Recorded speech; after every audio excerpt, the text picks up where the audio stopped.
Amis internautes, n'oubliez pas de liker, de vous abonner et de cliquer sur la note de notification pour ne rien rater. Chers internautes, heureuse de vous retrouver pour votre rendez-vous d'information. L'actualité de ce mercredi 3 juin 2026 est marquée par d'importantes décisions prises en Conseil des ministres, de nouvelles nominations dans l'administration publique, des avancées diplomatiques du président Romuald Wadagni ainsi que plusieurs sujets liés à la sécurité, à la justice, à la protection de l'enfance et au sport. Bienvenue dans le Grand Zoom de BelTV, votre rendez-vous d'analyse et de décryptage des faits qui font le Bénin, l'Afrique et le monde. Tout de suite, le sommaire. Diplomatie. Après sa tournée ouest-africaine, Romuald Wadagni remercie Tinubu, Tiani et Traoré. Conseil des ministres, nomination de préfets et de hauts responsables de l'administration publique.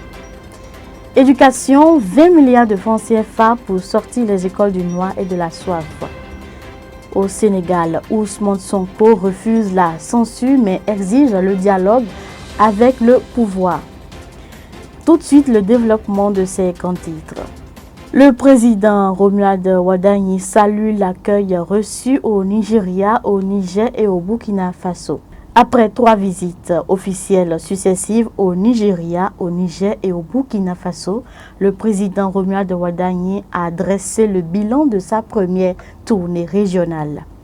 Le chef de l'État a remercié chaleureusement les présidents Bola Ahmed Tinubu du Nigeria, Abdourahmane Tiani au Niger et Ibrahim Traoré du Burkina Faso pour l'accueil réservé à la délégation béninoise.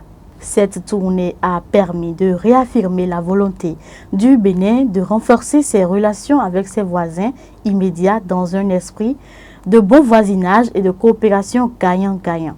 Les échanges ont porté sur la lutte contre le terrorisme, la sécurisation des frontières communes et le renforcement de la coopération militaire et du renseignement. À Lagos, les discussions ont concerné le commerce bilatéral, la facilitation des échanges et la levée des barrières non tarifaires entre le Bénin et le Nigeria. À Niamey, les deux parties ont convenu de la mise en place d'un comité d'experts chargé de travailler à la réouverture complète et sécuriser la frontière. À Ouagadougou, la relance de la grande commission mixte de coopération entre le Bénin et le Burkina Faso a été officiellement lancée. Le président Romuald Wadagni a plaidé pour une Afrique plus intégrée, plus prospère et capable de relever collectivement ses défis sécuritaires et économiques. Après les pays de l'AES, Wadagni chez Fort Yacingbe ce mercredi à Lomé.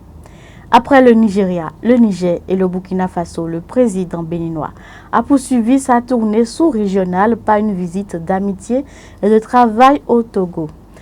Le président Romuald Wadagni s'est rendu ce mercredi 3 juin à Lomé où il a été reçu au palais de la présidence du Conseil par le président togolais Faure Ezosima Yacingbe. Les deux chefs d'État ont échangé sur la coopération bilatérale, la sécurité transfrontalière, les infrastructures routières et portuaires, ainsi que sur leur intégration économique ouest-africaine.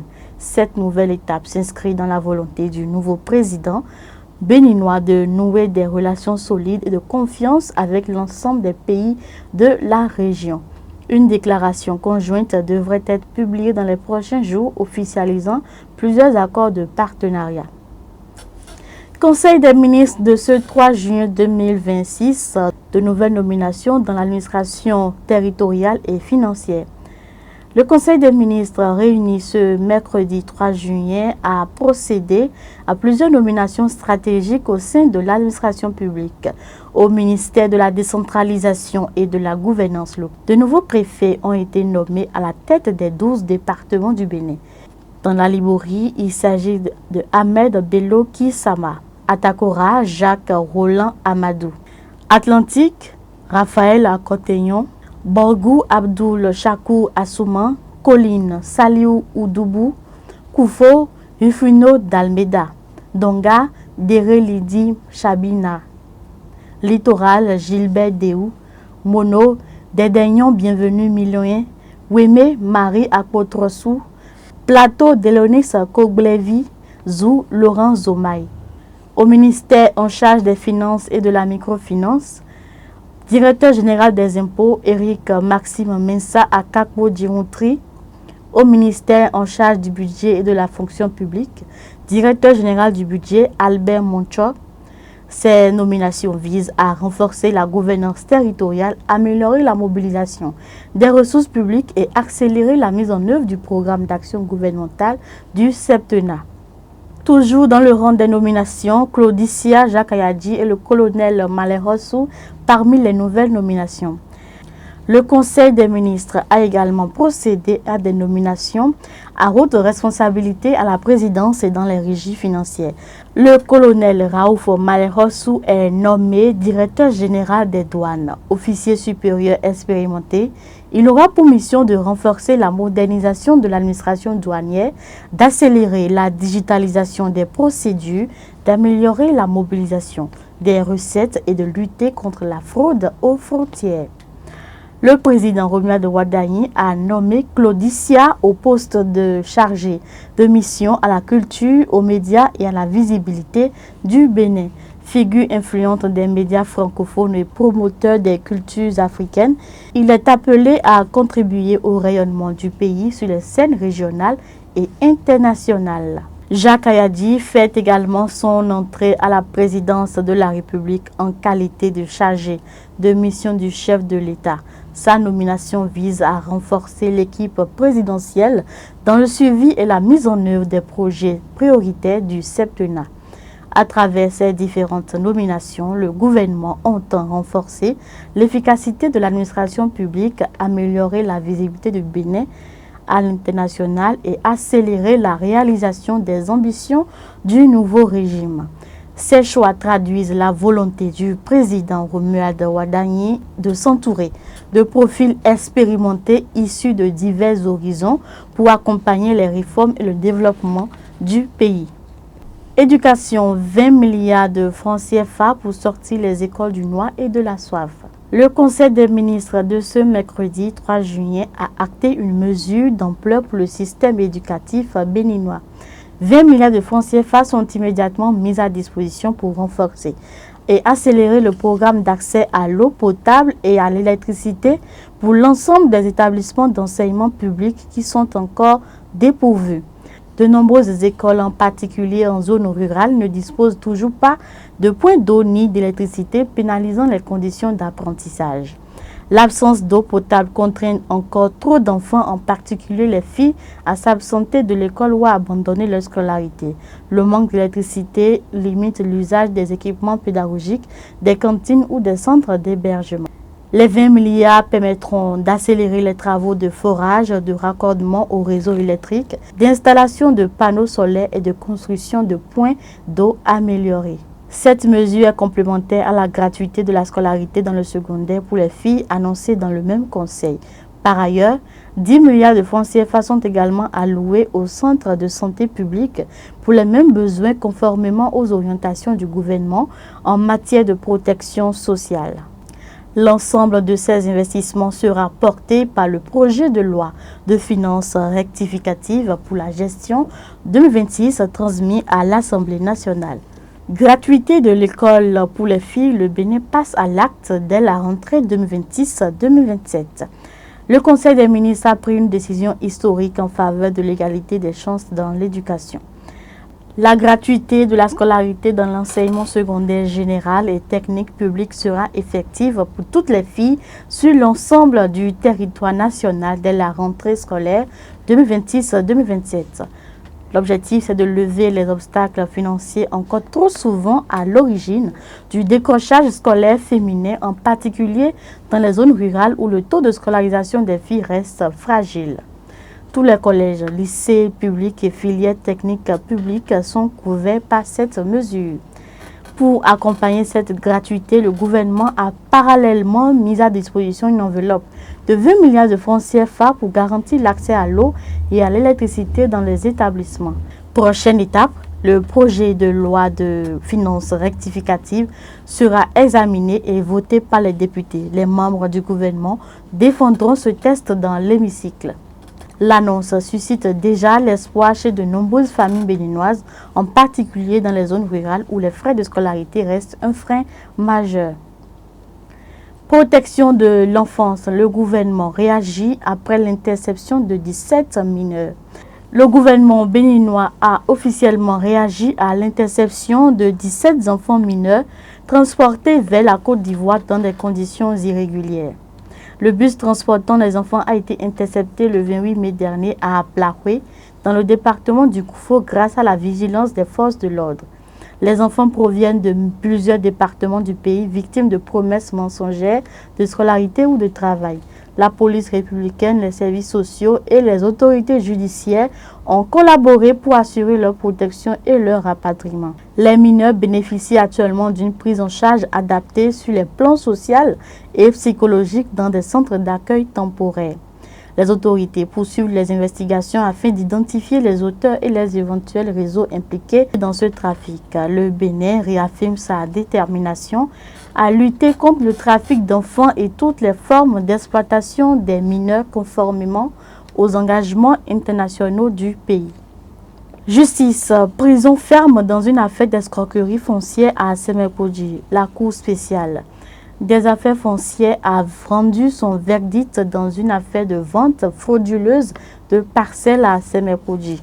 Une parcelle de terrain a été vendue pour 14 millions de francs CFA alors qu'elle n'appartenait pas à la vendeuse qui n'en avait ni titre ni droit de propriété. Les investigations ont révélé que le terrain faisait déjà l'objet d'un contentieux judiciaire rendant toute transaction illégale. 3 personnes ont été reconnues coupables d'avoir participé à cette opération frauduleuse. 2 d'entre eux écopent de 5 ans de prison ferme et d'une amende de 500 000 francs CFA chacun. La principale mise en cause, organisatrice de la fraude, est condamnée à 5 ans de prison, dont 36 mois ferme, ainsi qu'à une amende.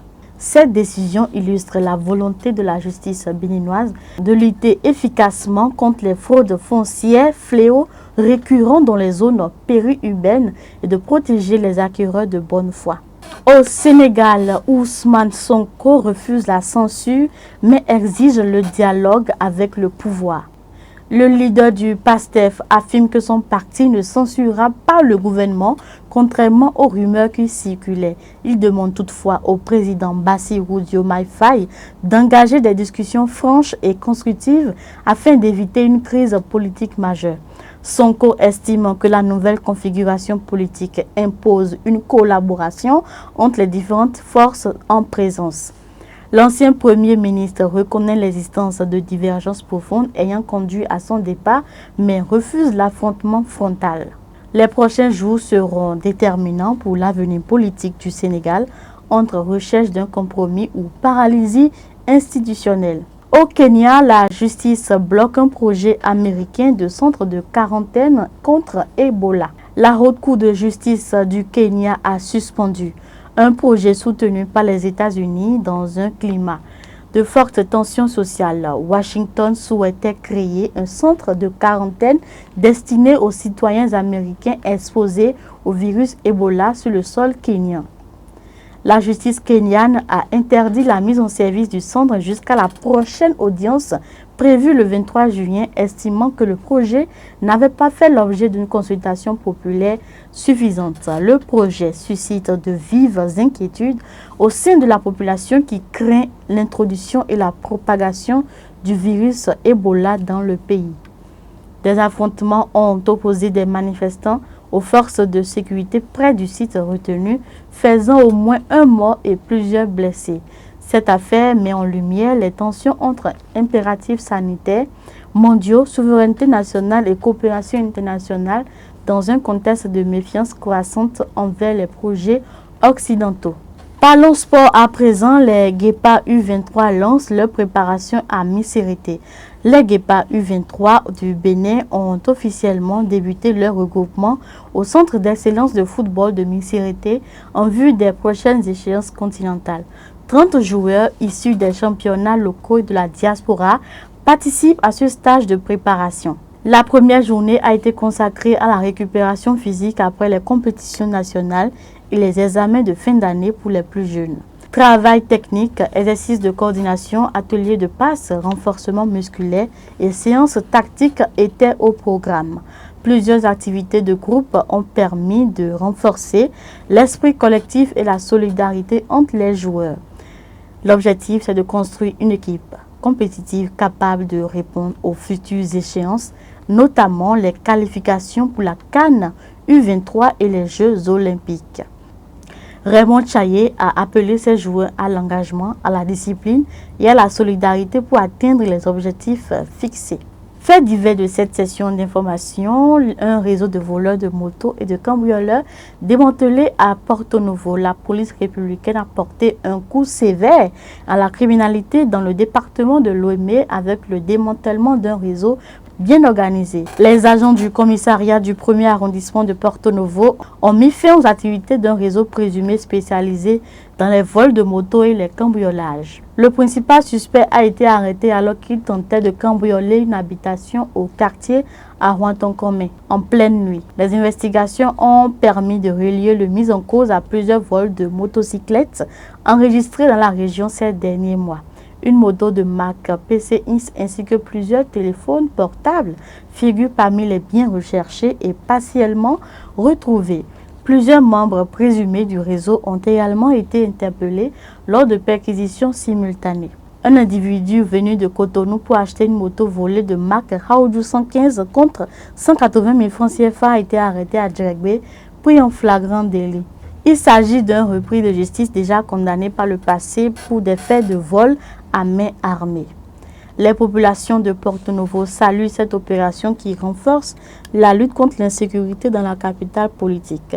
Les commerçants et mototaxistes se disent particulièrement soulagés.